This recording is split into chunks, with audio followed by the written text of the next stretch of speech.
Good afternoon, everyone. My name is Jason Parrish. I'm your Associate Artistic Director here at Florida Rep, and we are about to start our Friday Stage at Home series today, Murder by Design.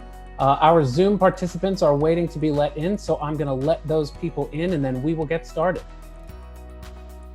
Give us 1 sec as we get going. It always takes a minute for everyone to get in here and get settled.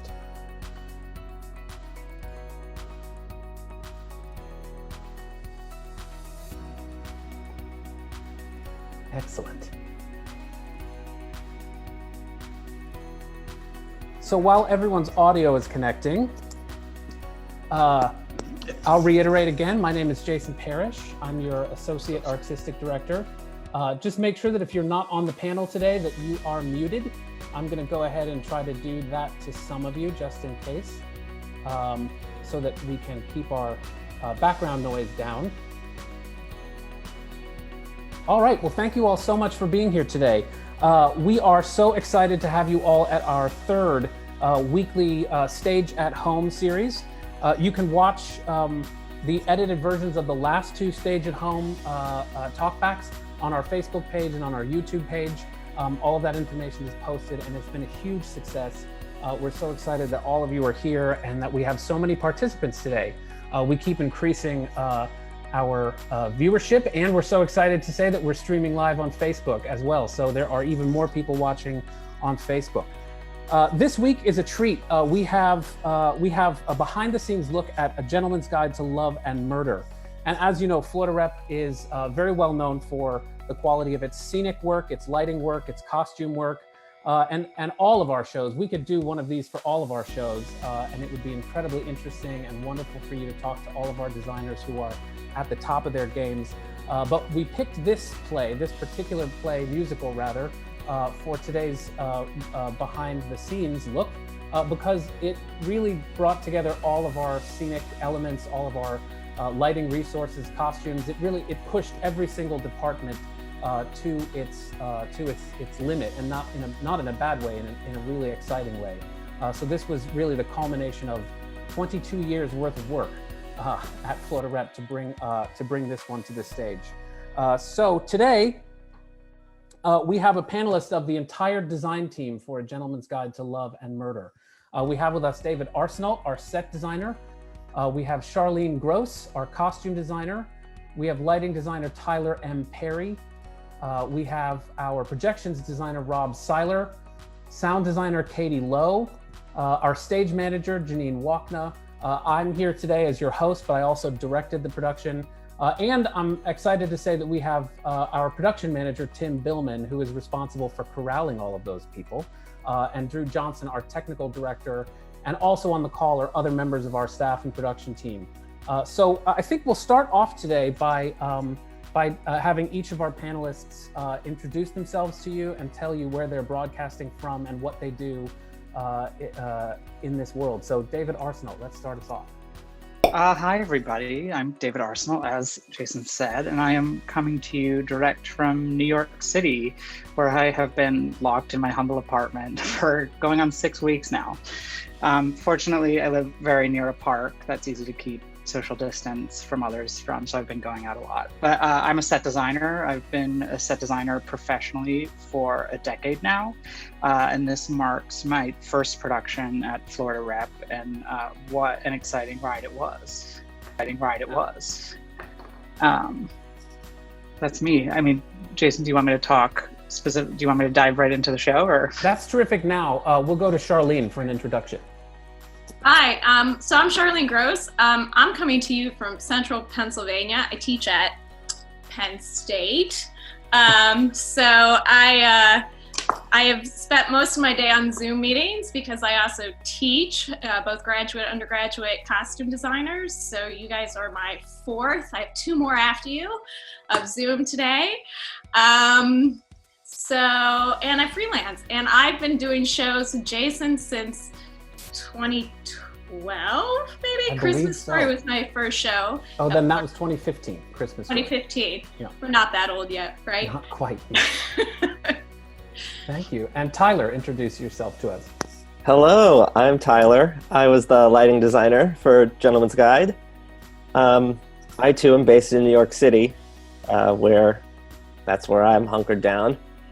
I teach at Ithaca College in Ithaca, New York.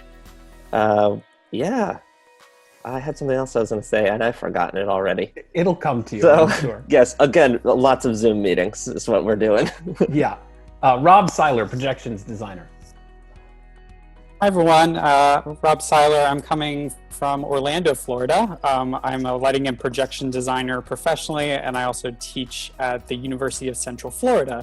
So me too, this is like my, 30th hour of Zoom calls or something like that this week alone. So it's been a ride. Well, thanks for spending that time with us today. Next on the list, Katey Lo, our sound designer. Hi, I'm Katie. I'm local in Fort Myers. I used to live in Kentucky, but moved here so that I could be the resident sound designer at Florida Rep. I was an electrics intern here a couple seasons ago, but now have been the designer here for 2 seasons. Fantastic. Thank you, Katie. Janine.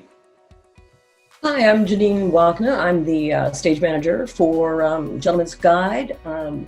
I'm up here in Cleveland, Ohio, in a little suburb just outside of the city. I'm enjoying the metro parks for those of you who are from Cleveland. I've been with Florida Rep since I think 2005, I think it was. And just happy to be amongst this amazing group of talented folks. Fantastic. Thank you, Janine. And also on our call today is Tim Billman, our production manager. Tim, say hello to us. Hello, I'm Tim. I'm the production manager. I believe I started in 2014 with Florida Rep, and I was the technical director for the first season or so, and I've been the production manager ever since. Thank you, Tim. And Tim and Drew, who we'll hear from in a second, will be here today to help us answer questions about what happens after the design process as we put the set and lights and everything up on the stage. So thank you, Tim. And also Drew, our technical director. Hi, everybody. I'm Drew Johnson. I live here in Fort Myers, Florida. This is my 6th season. I started out as the ATD for Tim, and I've been the technical director for about 5 years now. And yeah. Thank you so much. So we've had some new people join us, so I'll start again by welcoming and introducing you all. Thank you all so much for being at today's Stage at Home. Let's begin the presentation by hearing from David Arsenault. If you'll give us just sort of a bit of your process from page to stage, where your process begins once you get hired to join us as our set designer, and of course that starts with talks and conversations with the director. So I'll say about every single one of these people, it's been so wonderful to work with each of them, and the quality of the work speaks for itself. So David, let's hear from you about how we created this beautiful playground. Absolutely. First of all, thanks for having me, and hello everyone. It's great to see all your faces on Zoom. I've never seen so many faces on Zoom all at the same time because I don't teach regularly.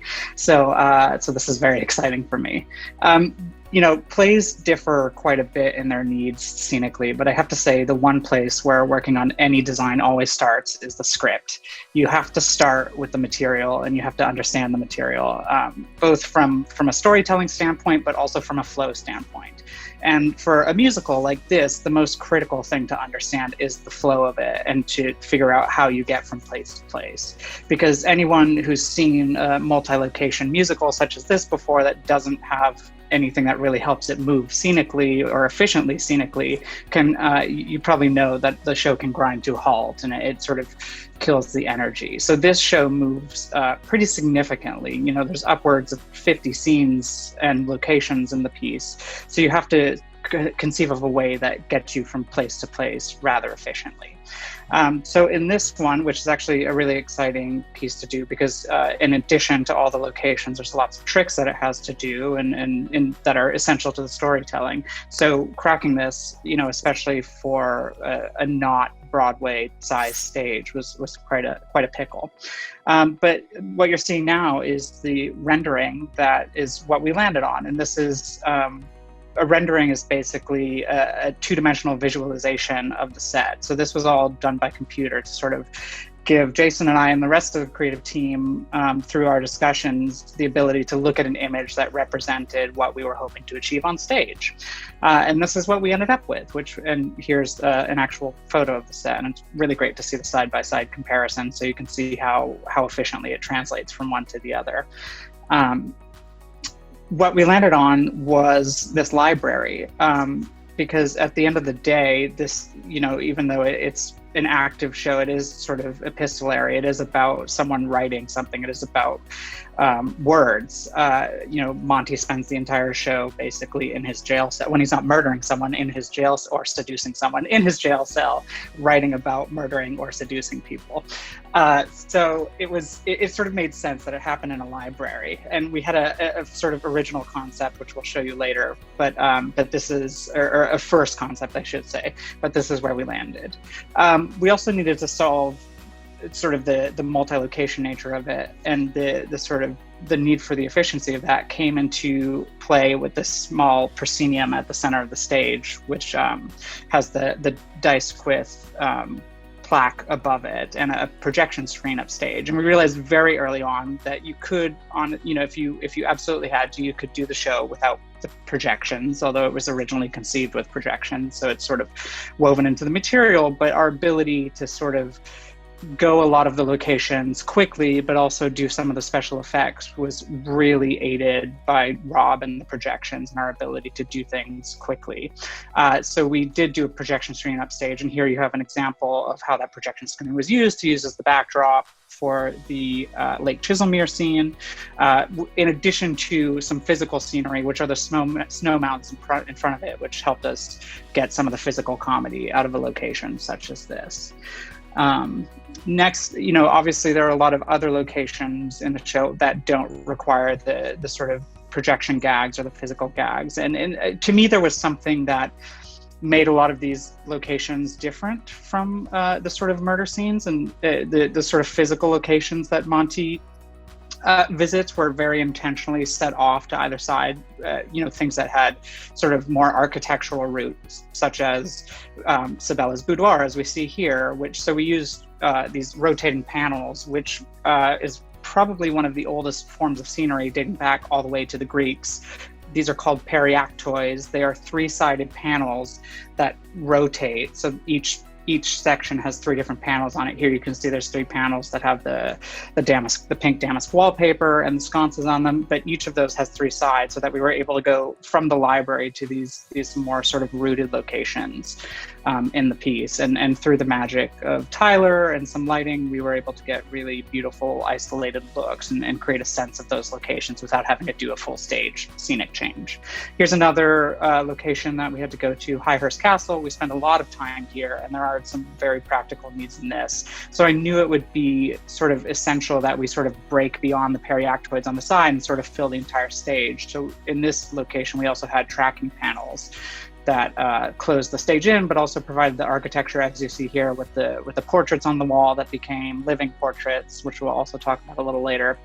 And in this, what was really effective, I thought, about Highhurst was the rest of the set sort of already evoked Highhurst, and then sort of completing it with these panels, you get like a full stage idea of this building, which is sort of the core of Monty's struggle and trying to get there and trying to be the Earl of Highhurst. Going to the next shot, there we go. This is another rendering of Monty's apartment, his Act 2 apartment, where the first time we see him is in a humble little flat. And this is once he's sort of started climbing the social ladder, we see it sort of expand into a much larger look. So here we use the two of the periactoids on either side to give us the beautiful William Morris wallpaper on the paneling. And then this door unit in the middle, which if you saw the show is sort of the centerpiece of a song in Act 2 that requires a lot of the physical staging and of the very talented David Darrow, who made great use of that piece through Jason's wonderful staging.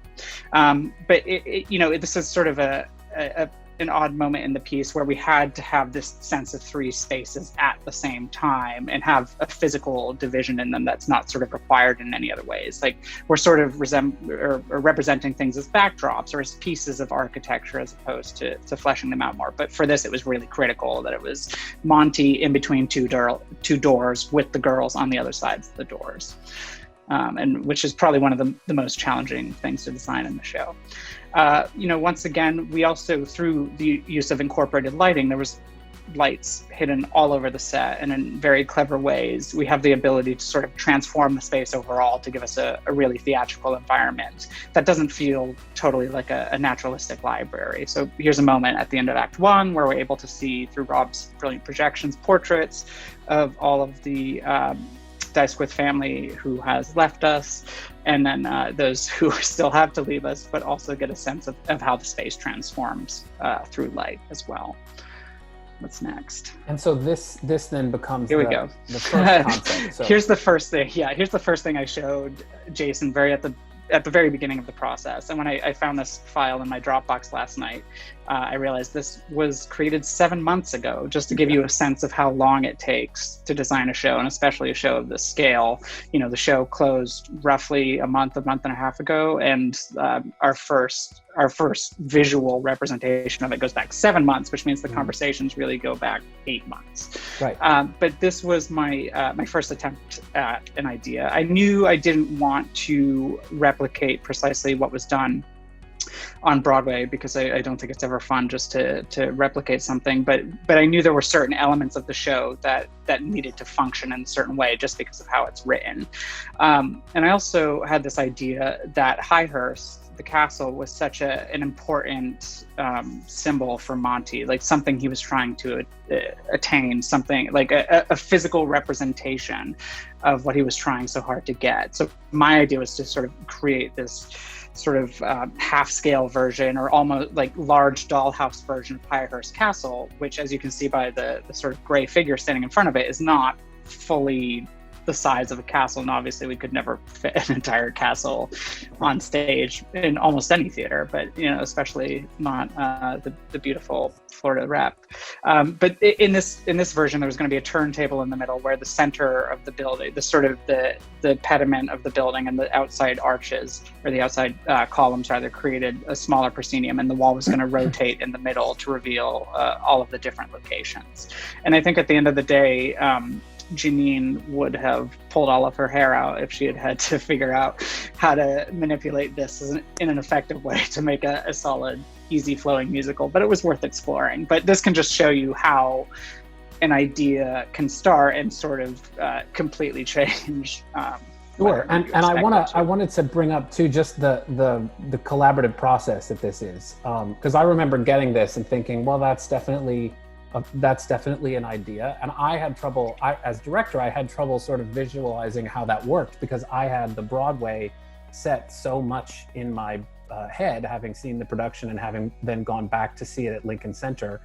And I remember meeting you for lunch. We were in New York City for some auditions, and I remember meeting you over lunch for a day. And I remember being completely nervous about going into this meeting, because I knew I was going to come to you and say, I think we have to sort of scrap all of this. And over the course of that 40 minutes we sat there talking, you came up with the idea of putting it in the library. So can you talk a bit about how quickly you pivoted? Did you have that idea in your head already?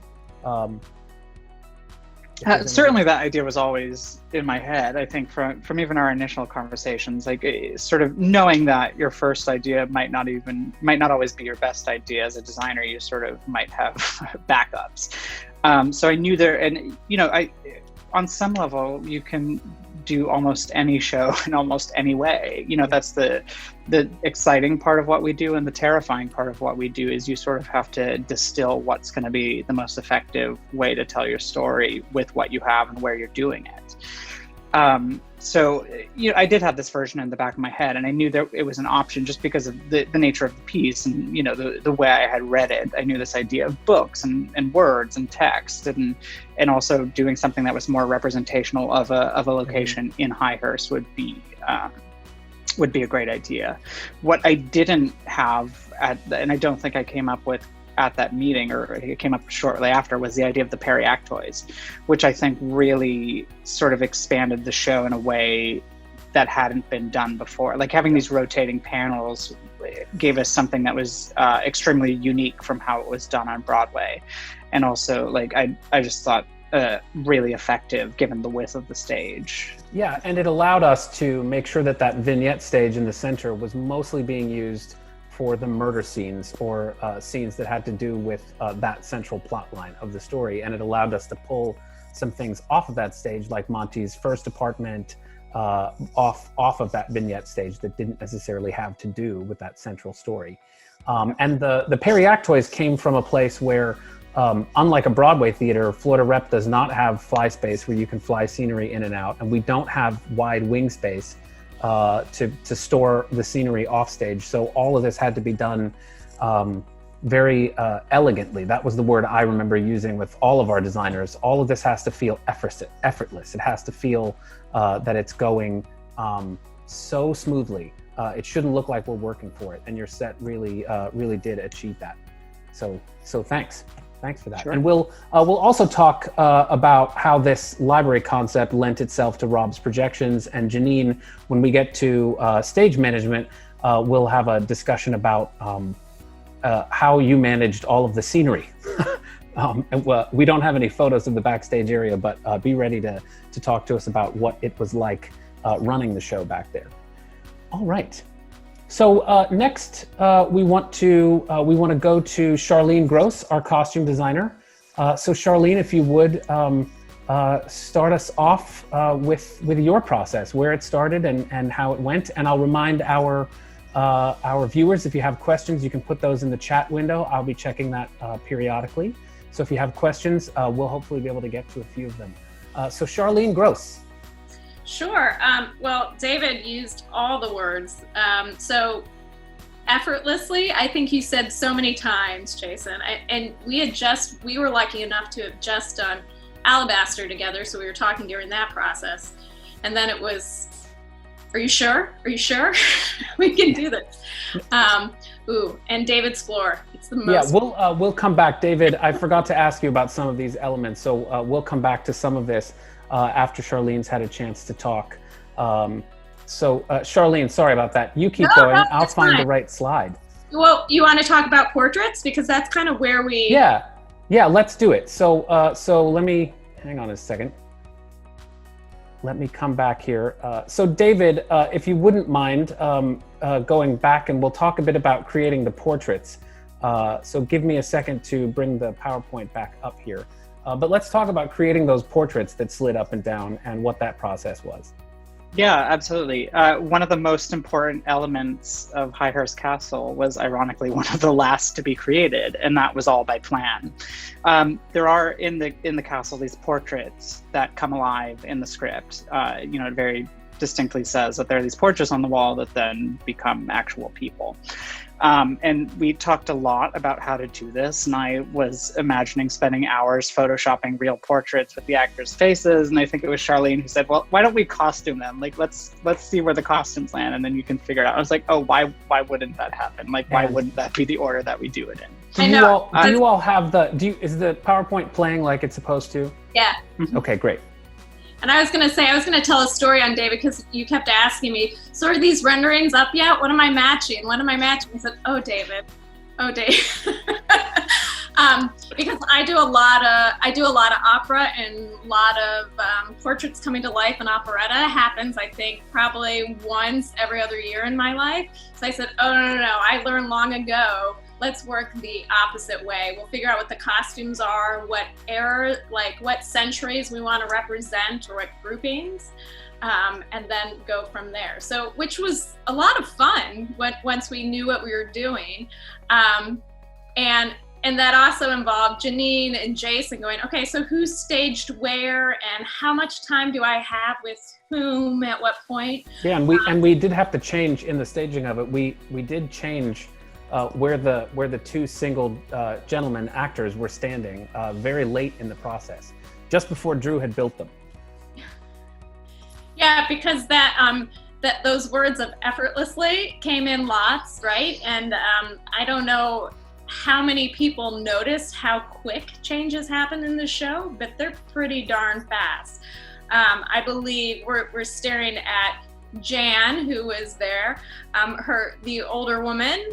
She had, I believe it was maybe 10 seconds to make that change. So all those clothes are actually completely attached together, and they went on like giant jackets and being held together with magnets, because we didn't even have time enough for Velcro at that point, and Velcro holding them. And making changes, when we'll talk about how many wigs there were. And we had a wigs ready to go, and there was no way a wig change was gonna happen. So how do you then troubleshoot based on what we then do have time-wise? Which ended up being lots of fun, and doing photo shoots backstage, a week before we went into this. It was the final day of tech, I believe. So just before we opened, we took their photos on the Sunday. No pressure. So that's when, so David, these were photographs that then over the next few days you were able to filter and Photoshop, yes? Yeah, I then took, just so everyone's aware, like no one hand painted these. These were all done through Photoshop and through the technology of large format printing, which fortunately is a capability that we have right in-house. We were able to do these at the very last minute. We didn't have to send them off to a printer to get them done. But it was sort of challenging to figure out how to make the portraits look like paintings, and because I kept doing it and I could not, like, it just wasn't reading. And then the even more challenging thing is it has to read from a distance. It has to look like a painting from 80 feet away. Like, it's easier to do as you see the original files up close here. You can tell it's got sort of brush strokes and it's not totally a naturalistic thing. But the way, Impressionism works is the more distance you have, the more it looks like the thing. So trying to find that balance was really difficult. And one of the things I quickly realized was that paintings rarely have as much highlight and shine as photos do. So I really had to go into the photo, and like you can see a little bit on the tip of his nose here, and like on his chin a little bit, but I really had to go into these photos and kill a lot of the sort of brightest, shiniest highlights of the skin and things like that to really sort of make everything recede and feel more like a two-dimensional painting. Great. And Drew Johnson, if you can join us and tell us, the paintings had to go up and down quickly, like on beats in music. So tell us briefly, if you can, how you engineered that.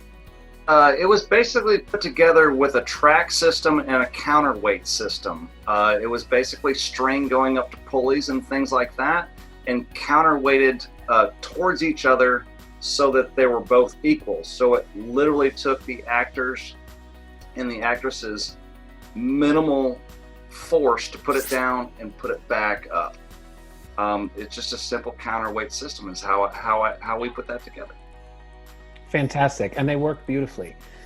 So Charlene, let's go back to your talk in general about this design and how you approached it, and be sure to mention the sheer volume. There were 10 cast members. One of the cast members played 9 roles, and 6 of the cast members played, I don't even know how many roles. Well, I went back, I realized, Jason, I usually do a count. I didn't even have a time to do a count working on the show. So there were all in after we cut things or simplified things, because there were more and we decided to slim down. There were 17 wigs. There were 3 different mustaches, all for, lovely Marcus up in the corner. So 10 actors, and we had exactly 80 costumes, full costumes. And on average, I think most of our chorus men actually had 11 looks. So the gentlemen of our chorus had the most. But on average, they had about 8 looks apiece for our ensemble.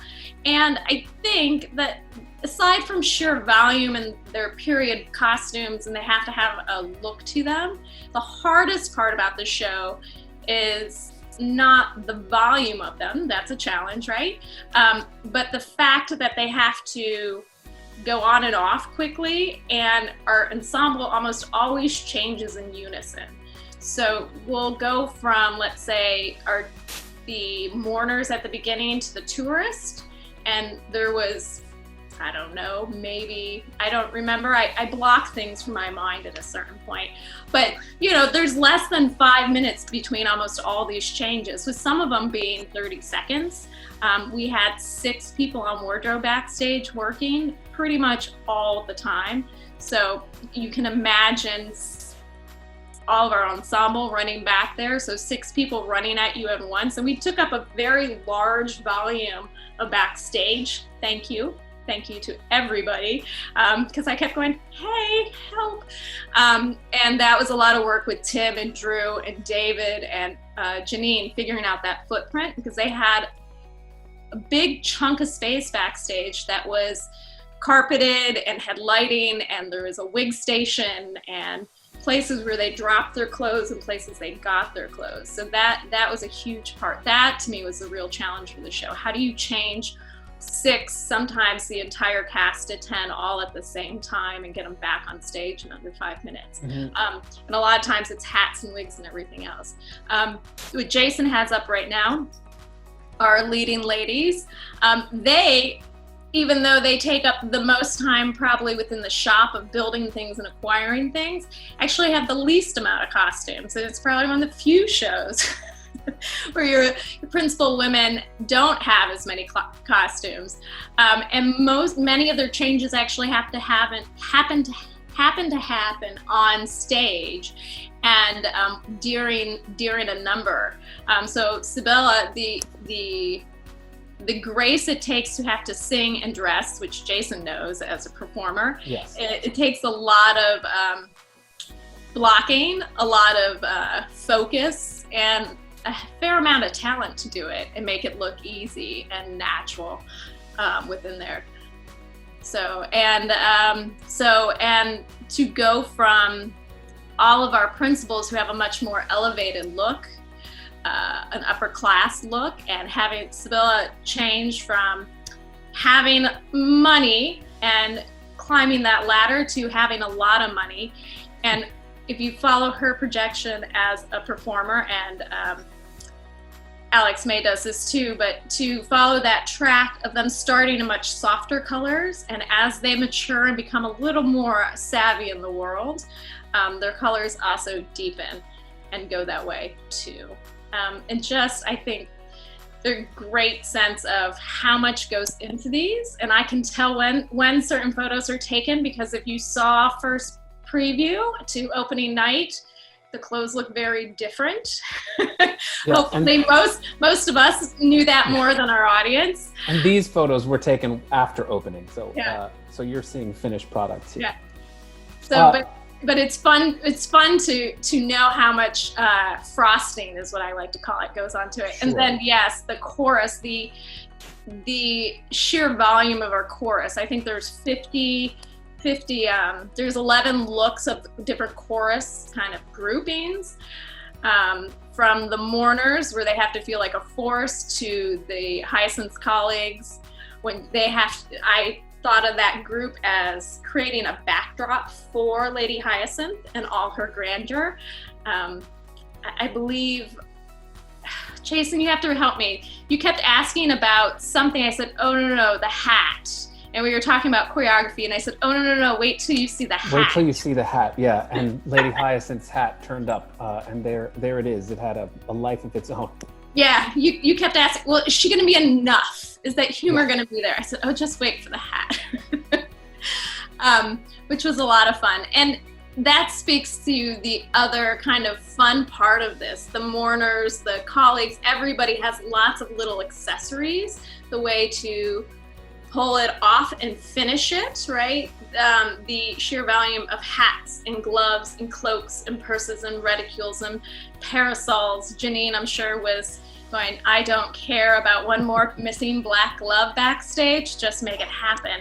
So while we have a chorus going in and out of these things, we also always make sure we have backups ready to go. And then there's also the joy of adding makeup and very large wigs and gems and sparkle and everything else you can possibly ask for. And then, and if you'll talk to us a bit about how you approached Marcus playing all of these roles, and quickly mention, what were some of the tricks that we might not have noticed in the audience to rig this? For example, that he wore the same pair of pants mostly the entire time. Yeah, and I think, and David mentioned this, you never want to repeat it's not fun as a designer to repeat what you've already seen on Broadway. But there are archetypes that you work within for any of these characters, because you're looking at historical research. So for Marcus, who's playing all the Dicewith family, you go from, you have 9 characters that progress very quickly. And learning some of the tricks, sometimes you do go back and see what other people have done to figure it out. So if you look at those tan pants, I think we started with 2 different suits before we landed on that. And those pants have to carry through. So finding a neutral base. So and why is that, Charlene? Huh? Because why? Because you have to find a neutral base for the pant and the shirt. But also it's because you can't change pants quickly. Oh yeah, well, yes, there's just no good way. It involves falling down usually. Right, because he also wore the same pair of shoes most the same night, right? Yeah, he wore the same shoes the whole time. So shoes and pants take you probably about an extra 12 to 15 seconds. Or pants take you about an extra 10 to 12 seconds. Shoes probably will add on another 5 to 10 seconds. Yes, I'm talking about seconds, because when you're going from something like going into the Reverend, I think we had it in 8 or 9 seconds. Is that whole change? So to get into something, anything you could do to shave off seconds are really quick. Yes, and Lady Salome was one of the fastest. The wigs, any of the wigs that he wore went on like hats. Yeah. His hats went on like hats. Everything was completely connected. So they were like jumpsuits. They were jumpsuits, absolutely. I think we purchased over 3 dozen zippers for his stuff and everybody else's for quick changes. So if he turned around, and hopefully it wasn't as noticeable, when he turned around and you were up close to any of these costumes, there are giant lap zippers, meaning the zipper was hidden behind itself, that separated, so they can go on like, they can go on completely like a jacket that zips up the back. And then designing for Monty, for lovely David Nero, who wears everything beautifully. He never leaves the stage, so, right? And it's, not until the second act. Yeah, he doesn't get to leave. So how do you go from making something look poor or less wealthy to very dapper? So you have to figure out again that neutral base that you can add things to, and him starting on the cell. So a coat that's a much a younger look that doesn't fit as well, that is a little more worn in, to something like a beautiful frock coat that is ready to go for him. And then using the same techniques when we go into Act 2, and it's lovely that it's written in this way, right? He dresses as we go. Once we start heading into White Thailand, he's half dressed because he's with his mistress and his soon-to-be fiancé. So it's this great progression for him. Oh, this is my favorite. That was my favorite projection, right? I think it was for everyone. Great. Charlene, thank you so much. Any last couple of thoughts before I move to let Tyler talk about some lighting elements? I send this whole show up costume-wise to my costume crew, and Janine can talk about this when she gets to the crew, because they did Herculean work, and I am sure they all probably lost about 20 pounds in just sheer sweat. As did the actors, I'm sure. As did the actors. And mention at least Brooke, if you could tell us who Brooke Arthur is and what her job was on this process. Sure. So Florida Rep, since Jason and I started working together, has grown, and which is fabulous. So Brooke Arthur is our costume shop manager and an amazing human being, and not only good at management and purchasing and keeping everything together and working with her 3 interns at an incredible rate, making sure they're all getting a really good experience as interns, but she also is really good at construction. So she is pretty handy in the shop, and she's good at wigs, and even more so on the show, she's excellent at crafts. So Brooke and I actually had crossed paths earlier in life when she had applied as a costume crafts person. So it was like getting a quadruple threat in the costume land, Happy Brooke. And of course, there were other people inside the costume department who yeah. were building and churning all that out, and all of our wardrobe crew. So to anyone who worked on it, and Janine, I'm sure we'll talk about her crew when we get to stage management. They really did excellent work, so we can't thank them enough for making it flow every night. And Jason, can I say one more thing Yeah, in case please. someone's on here? We also had an amazing amount of volunteers turn out for the good. show, because we had so many little things, because there were so many clothes. I think we probably had 15 volunteers who either were patrons from Florida Rep or from the community who came out, and it was amazing. It was morale boosting and helpful, and so thank you if any of you are on here. Yeah, thanks for mentioning that. And other staff too. I know Aaron Martin, our company manager, was in there. I know Jamie Billman was in the costume shop sewing. So it really was an all hands on. So thanks to everyone who helped out. Thank you for that, Charlene. Ed asks a question. I've never seen the stage appear so wide. What did you do to make that illusion? The funny thing is our stage is very wide. We have some directors who joke about it being so wide. But David, why do you think it might have appeared wider? Because I do what I normally do and ignore recommendations from production managers and technical directors, and I build to the absolute limits of the space. I like height, which is not something you can have in any way, shape, or form at Photo Rep. So I went with the width, and actually the set is wider than the proscenium so that it masks itself. So the doorways on the sides actually go further off. So we really were building wall to wall.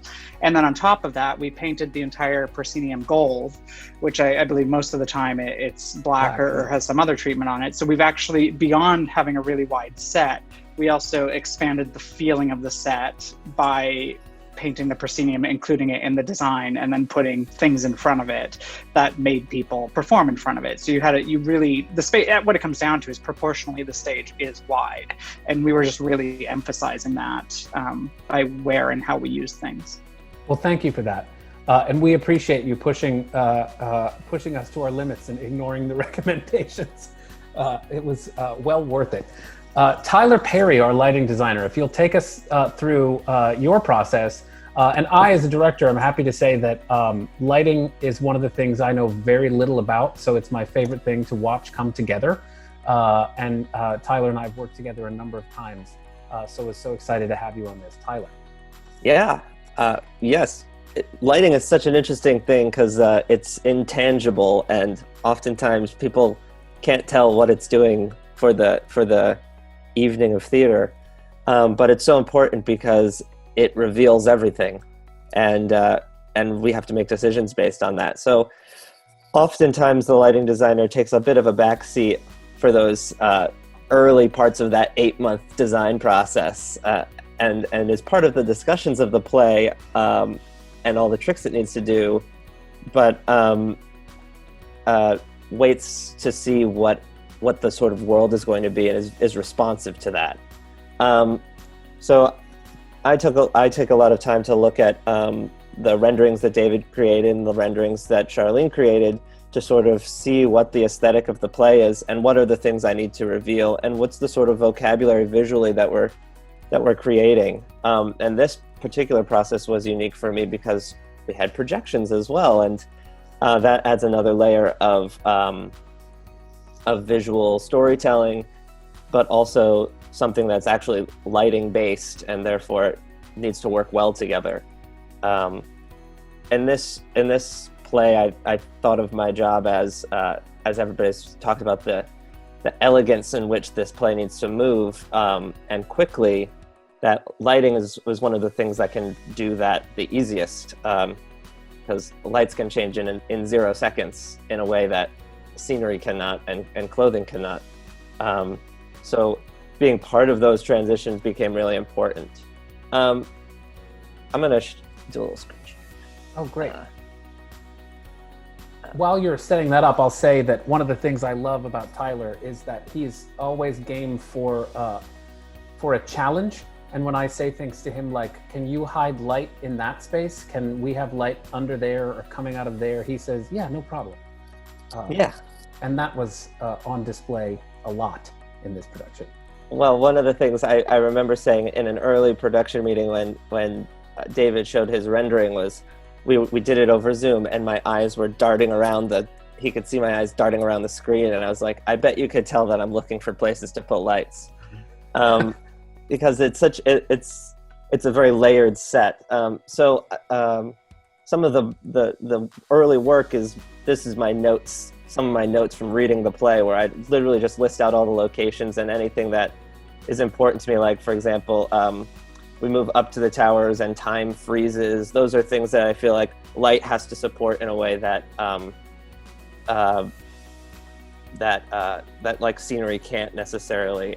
The actors certainly can do that, and the music does that, but we need to respond to that with light in some way. From there, this is actually, these are David's renderings, and David did these wonderful scene-by-scene renderings where we sort of looked at each individual location and how the set is doing that. But I actually take them and do these drawings of like, how do I plan on lighting this? And this first one is really what are the many different ways I can light the set. I try and find all the things that the set. I teach a lecture called Exploiting the Scenery, where we take all of the ideas the scenery has and figure out the best ways to make it look all the different ways it could possibly look with light. So this is like all of my doodles on like, oh, here's what we can do. And speaking of making the space wider, a lot of that also is highlighted through all these horizontal lines on the set. So I used a lot of horizontal lighting to really accentuate that width, and also lighting the proscenium arch as part of the visual image helps widen the space as well.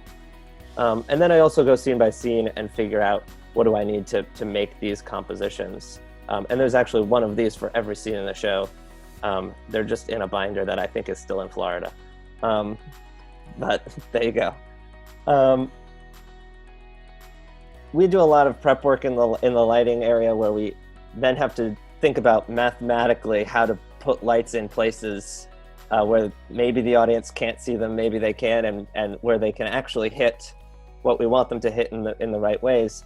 And from that, we produce a lighting plot, and this is the lighting plot for Gentleman's Guide, showing every light in the theater and where it's hung, and including some numbers on there which represent how I want to control them.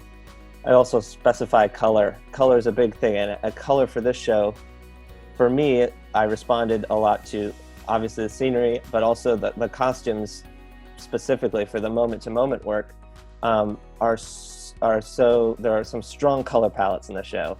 We have pink for Sabella, we have blue for Phoebe, we have the green in the scenery. The scenery has a lot of primary colors in it, in many different ways.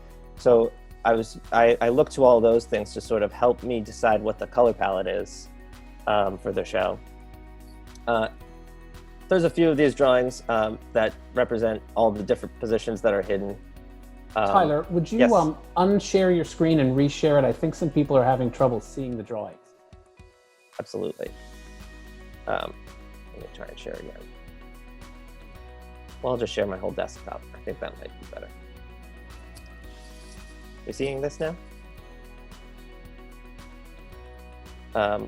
Okay, good. I'm getting some nods. Great. Yes. So those. Yes. So basically, these are the drawings I use to communicate with the team on how to install the lighting system needed for the show. There's a bunch of other paperwork too. This is I like showing this. This is what's called the magic sheet. This is how I prepare the thoughts for myself. It's basically, this is 2 pages, but oftentimes it's only one. a representation of every single light in the theater and what it does. And this is what I use to compose with, to decide what lights to turn on, what they're doing, and where they go. And I also put things like my follow spot operators' names on here because I can never remember when I'm in the heat of the moment. So this represents all of the lighting ideas that were hung in the theater that I could choose to turn on as we turn on or off as we move through the evening.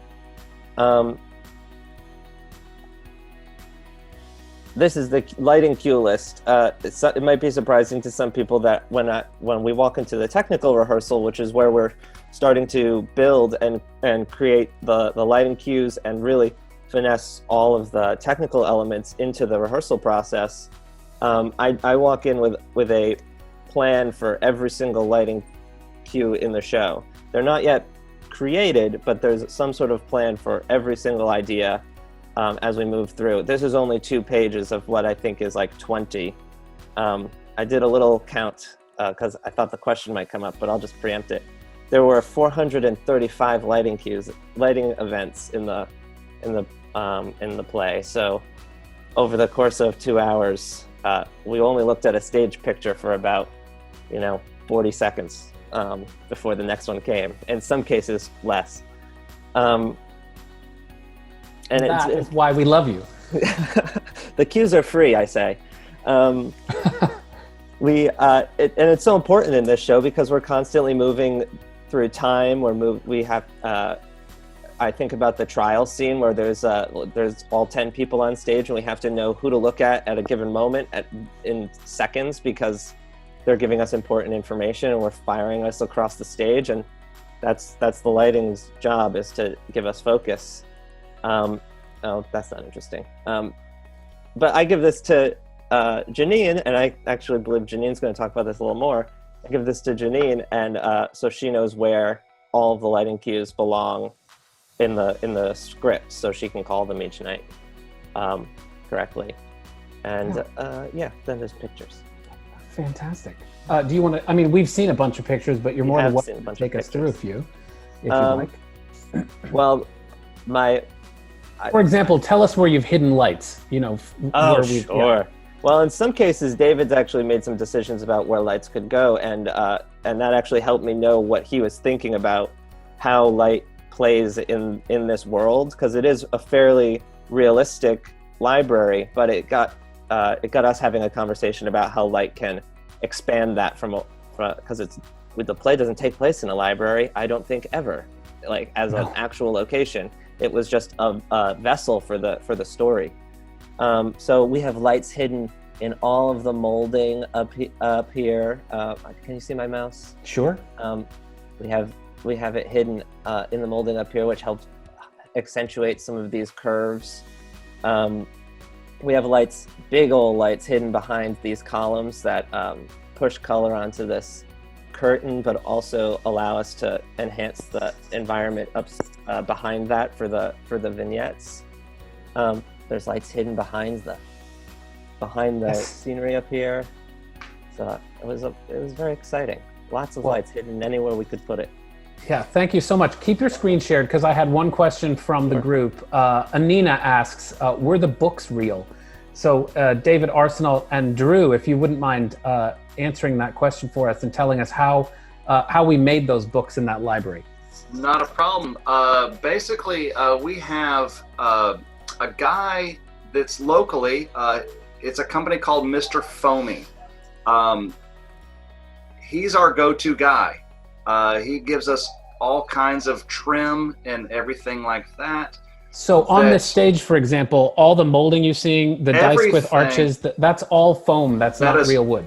Yes, thank you for who's ever moving the mouse. Appreciate that. All those columns, that is all styrofoam painted to look like wood. All the books are basically styrofoam that we've gotten 8-foot chunks and then cut it down to different heights.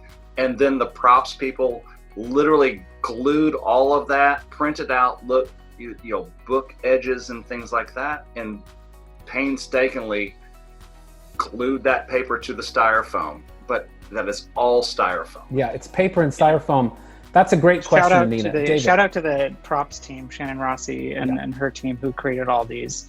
The thing to point out is that in scenery, like weight is often, for moving scenery, weight is a huge consideration. And also space. Like those books are each only like 3 or 4 inches deep.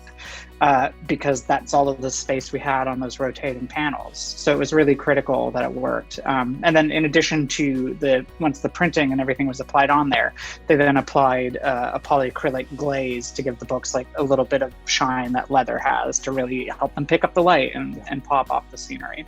And they did incredible work. And as you can see, it looked quite staggering. Wonderful. Thank you, Tyler. You can stop sharing the screen. So yeah, that's an excellent question. Thank you so much, Anina, for that. Next on our list to talk to is Rob Siler, our projections designer. Hi again, everyone. As David and Tyler both kind of hinted at, projections had an interesting role to play in this show. The biggest way, and this stems from Broadway in particular, it was one of the main delivery systems for a lot of the murders that you see that happened during the course of the show and happened to poor Marcus repeatedly over and over again. So it had to be something that also could, it could be comedic, it could tell us time and place when we are on that vignette stage and help transport us to these different locations without necessarily having a complete complement of physical scenery at points. So this is me taking actually one of David's renderings and starting to do my own rendering work to play with and show to David and to Tyler and to Jason sort of how I was starting to think about the show. One of the big things that both David and I were attracted to when we were doing research for this show were these Victorian era etchings. The way that people of that time and place used to depict the world around them. I saw between the combination of those etchings and then the comedic style of the show, I saw a lot of tie into like graphic novels and comic books. So that was sort of my way into the show and how I found to be sort of comedic and have this language built into the visuals of the projections to then facilitate these murders in particular. So all of these images, a lot of these ended up verbatim what you're seeing from the rendering to replicate it on stage, so to speak. With some added elements like during Chisholmere, I added falling snow that just played throughout the course of the entire scene on top of this. But all of these are a combination of 2 or 3 different etchings a piece that then I would take and I would manipulate the different. I would basically add color first off and foremost, because all the etchings would be black and white or sepia tone typically. And I started playing with the color palette that I saw from David's work, from Charlene's work. Some of the colors we would just typically associate with a location like the garden and the greens and that kind of lushness of the flowers. And playing with all of those things to try to complement the other work that was going to be on stage while also delivering these visuals. And if you could talk a bit about the hardware involved. So how many projectors were there, and talk about the screen? Was it a front projector or a rear projector? I mean, I know the answer, but I'd love for you to tell our audience today.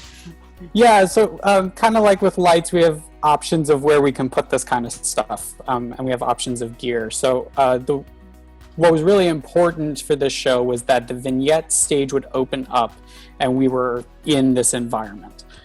We were immediately into this scene with no delay. I mean, other people have talked about the pacing of the show, and that was especially true for my work as well. So the best answer by far, and David made it for me, but well in advance, but I would have wholeheartedly suggested this anyways, is we did what's called rear projection. So we had 2 theaters that were almost all the way at the back wall of the theater, that shot all the way down onto this screen that was placed at the upstage most part of this smaller vignette stage. And they were overlapped across center because I couldn't quite make them they weren't wide enough by themselves, so I had to have two of them. But those are actually two projectors that are mixed at center to look like they're one continuous image. And we just delivered everything that way.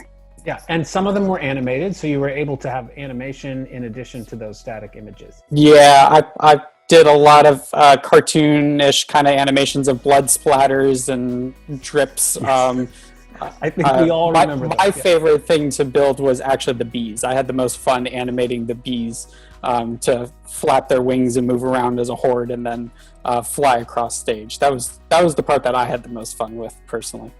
Terrific. And then it's also worth noting that they were projected onto what ended up being the single most expensive piece of scenery on stage, which is the material that you have to project on. The rear projection material is a very expensive special material.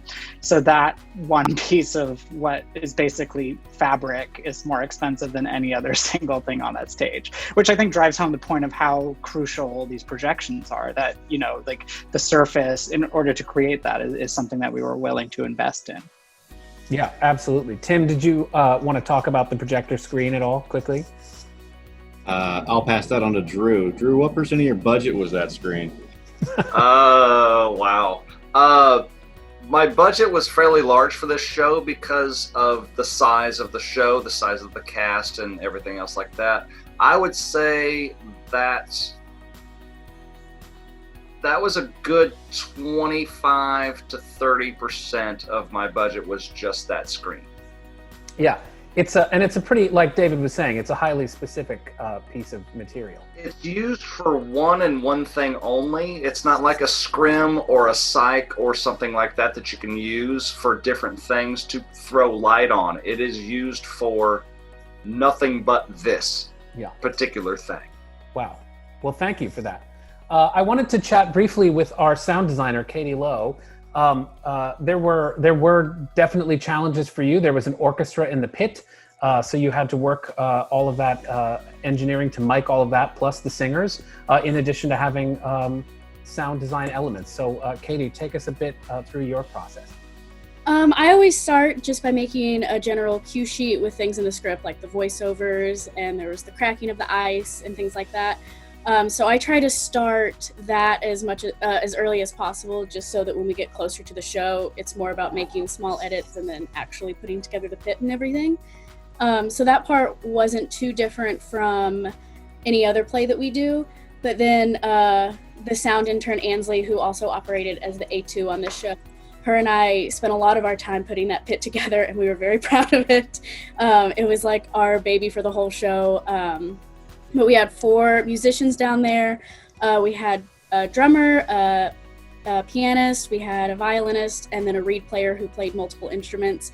But they each had a mic, and the drums had 5 to 7 mics. But it was fun because we got to, so there's a hole underneath the stage where the pit is, and we got to crawl under, and then we got to run all the cables backstage so that it could go to her area, and then her area is just kind of where all of the receivers for the mics are. So during the show, her job was to monitor that and make sure that all the mics were working and in place on the actors before they hit the stage, so that it wasn't me discovering the problem, listening to it. It was her trying to prevent the problem. And then during the show, I would balance the band with the And I was going to ask you if you could talk a bit about, in a musical like this on the main stage, unlike one in the studio, you want to be able to control everything. So the sound that we're hearing in the house isn't necessarily the sound coming out of the pit, it's coming through the sound system, correct? Yes, so it's all going through the sound system, and to help kind of control that where it wouldn't, so one of the issues we had to deal with, we didn't want the sound to bleed out of the pit. We wanted it to be more controllable. So we put packing blankets, and we stapled packing blankets all around the pit so that it was more coming from the mics rather than it just bleeding out from under the pit, so that I had more control over it and it wasn't just what was naturally being played by the instruments. Yeah, fascinating. Thank you. Katey, anything else you'd like to add about your process or what it's like to be in the house mixing it live every night? It's really fun. It's nice because it's really organic and it's something new every night. It was never the same. the hardest part was always hoping and praying that Marcus's mic had not fallen off and be in the place after all of his costume changes.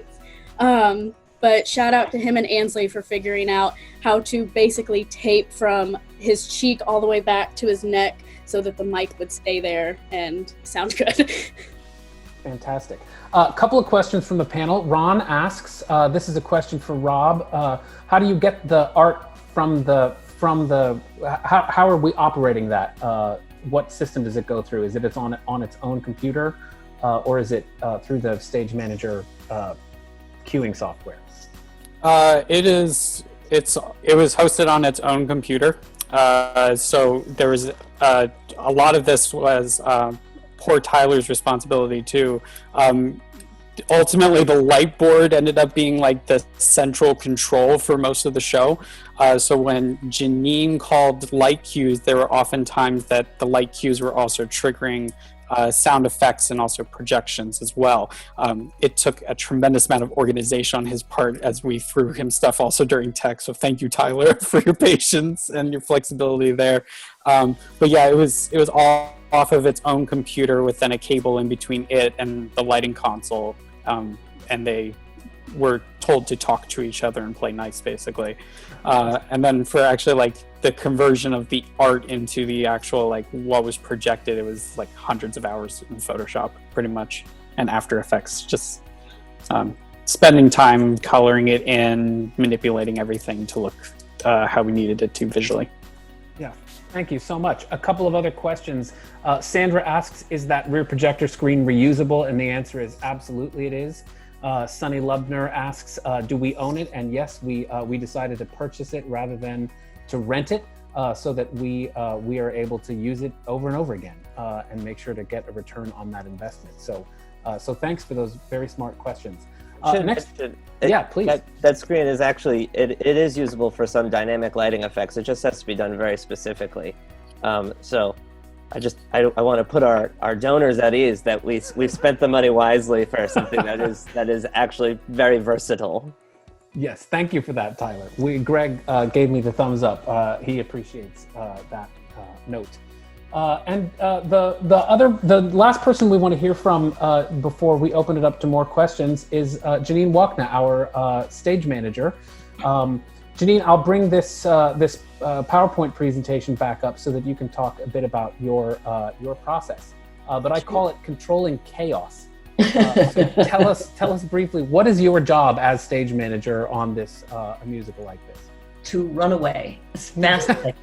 No, my job is just to take all the information and just kind of bring some organization to much of the chaos. I knew ahead of time that I was going to be doing this show, but I typically don't really do much prep for it other than to read the script ahead of time and take some notes. And then the theater brings me on down a week before we start rehearsals and I start prepping everything. With this show, I got to come down 2 weeks early because we had to transform a new space the theater had acquired into a rehearsal space. So we ended up converting that space over into a gigantic rehearsal hall and ended up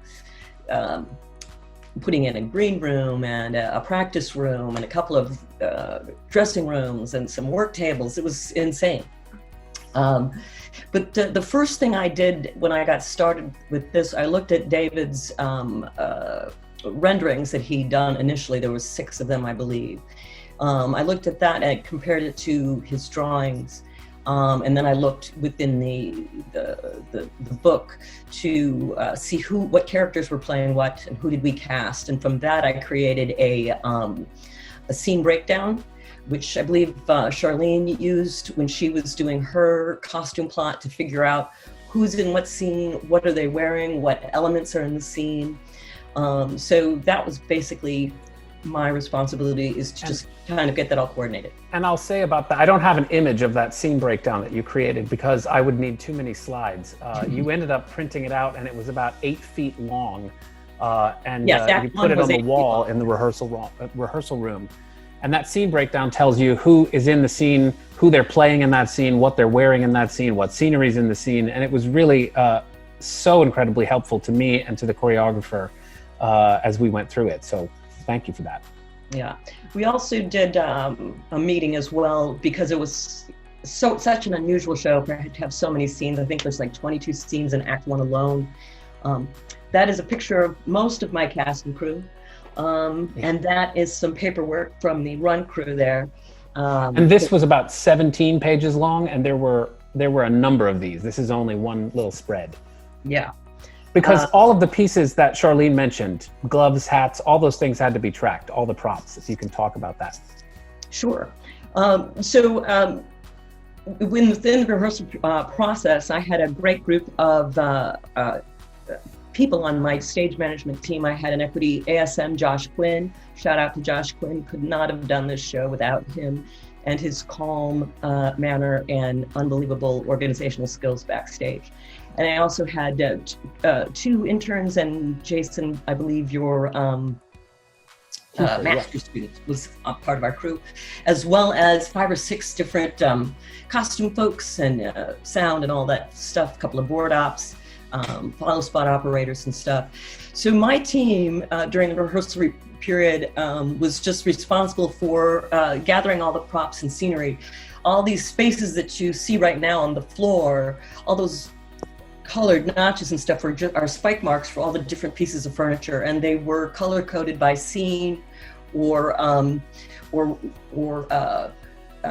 which building we were in or which area we were in at any particular time. So my folks, they spent the vast majority of their show moving furniture around backstage. So even though it might have seemed like we were quiet up on stage, backstage there was a constant movement of furniture being moved away from a scene we just finished to what was coming on next. The whole time that's happening, costumes are being changed, props and costume pieces are being transferred from stage left to stage right. And while that's going on, I'm also calling some light cues and telling my crews backstage when to flip the peri-act toys, when to open and close the curtain, when to, I think that's about. It's about all of it. So basically, nothing happens on the stage. No light cue moves, changes, no furniture moves, no piece of scenery moves unless you're calling it, which has all been rehearsed down to a science. That is correct. So as Tyler said earlier, I do come in on the first day of tech and he hands me a sheaf of papers and says, put it in your book. And I start writing all the cues in my book. And during the process of the tech rehearsal, we refine where he wants it called, whether it's on a word or a note or a physical move or gesture. And we worked that out during the tech process. So in this show, I did all of the above. I took some cues from the conductor because I had a camera on the conductor that I could watch all the time, Vicky Casella. I could also take it off the actors when they moved, or I could take it off a word in the script. And like I said, there were certain sequences, especially like Tyler's, I think towards the end of Act 1, where they're all singing the word go, and I'm saying the word go, go, go, go, go, go, go, and go. And so it was a little confusing, but a lot of fun to call. Yeah. Fantastic. Thank you, Janine. Any final thoughts from our panelists? I want to also mention before we wrap it up today that there are some other people who weren't here today. I could have invited even more to this, but I want to make special mention of Victoria Casella, our musical director, and she played the piano for us. She did remarkable work. She was part of the artistic team as well. And Kyle Brand, the choreographer, without whom I would have been lost. So wanted to thank both of them just so much from the bottom of our hearts. They did really excellent work to make this a tremendous production. Final thoughts from our panelists before we go, or any last questions you want to type into the chat? My final thought is that I am so thankful this show happened before everything shut down, because it was so much work to design. Yes. That if we had never gotten to present this for an audience, I think I would have cried for 2 weeks. Yeah, agreed. And thank you for saying that. And as Greg said in our virtual gala, he said that we never expected that this production would have been the last to our 2020 main stage arcade theater season. But can't have imagined a better way to finish it off. So yeah, thank you for mentioning that. We had sold out houses till the very end on March 7th. So we're appreciative to our audience for that. Tim, did you have something? Was that? Yeah, I did. I just after listening to all this, I did want to say that, you know, we really don't leave a lot to chance. We really think out every single little detail ahead of time. Usually we can't always find the solution at the time, but usually we identify problems before they actually rear their ugly heads at us. And I can't express my gratitude enough for everybody on this design team, but I also want to point out to my production team that we opened Alabaster 4 weeks before we opened Gentleman's Guide. 5 days after Gentleman's Guide closed, we had Doll's House up on the stage and ready to go. While it is a wonderful feat what Gentleman's Guide was, and it was a wonderful challenge to us, it was brilliant. But I do want to point out that we have a really diverse, dynamic, incredibly talented team at Florida Rep that really does a tremendous amount of work and offers a great amount of sacrifice. And I want to thank them as well. Yes, thank you, Tim. Thank you.